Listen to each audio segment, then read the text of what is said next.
I just watched Ant-Man and the Wasp QUANTUMANIA. Here are my quick spoiler-free thoughts on the film. Right off the bat, I think this is going to be a movie that really divides the fandom. There's a lot about this movie that's either going to work for you or not work for you at all. Now, for me personally, I enjoyed it. But am I sitting here saying that it's the best thing I've seen Marvel do in years? Definitely not. I would say it's much more in line with Doctor Strange and the Multiverse of Madness, which I still really enjoyed. But it just felt kind of anticlimactic given the fact that this is a thing that's going to be kicking off Phase 5 with Kang the Conqueror. There's a lot going on in this film. It technically has a 3-act structure, but it felt like there was like 10 different subplots going on. But for the most part, it starts off well in the first 2 acts of the film, and then in the 3rd act, it really just goes crazy, and that part is either going to work for you or not work for you at all. This film is straight up science fiction, and I would say almost Star Wars-esque. There's a little bit of Dune in there, and it has that vibe of, it's really weird. Paul Rudd is incredible, as always. Catherine Newton actually did a pretty good job as Cassie Lang. To me, this film is called Ant-Man and the Wasp, but the real Wasp that stands out is actually Michelle Pfeiffer. Specifically her scenes with Kang. Michelle Pfeiffer and Jonathan Majors really showed up in their scenes together, and I wanted a little bit more of that. Which brings me to Kang himself, Jonathan Majors. He kills it with the material that he's given. I think he elevates what he was given.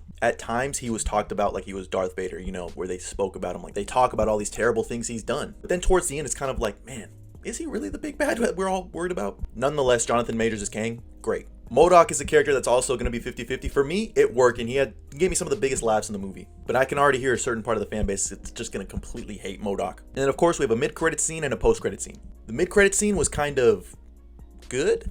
I mean, I liked it, but it did feel kind of goofy. And the post-credit scene was great. You could tell like that was one of the most interesting things they did, and I don't think Peyton Reed directed that. By the way, I don't think Peyton Reed is back in any Marvel movie after this. If you're a Marvel fan, of course, I think you'll enjoy it for what it is. If you're looking at this from like a film fan perspective, this is not this movie's probably gonna get torn to shreds by film fanatics, like the technical aspects of film and people who just love film as an art form. But those of us level-headed folks who aren't pretentious understand the assignment. We know what these movies are. They're not trying to be Oscar winners. And overall, this felt like Iron Man 2 on steroids, where it was really just a big setup film. But like I said, I still enjoyed it. But this is definitely a movie you're going to want to go see and form your own opinion on.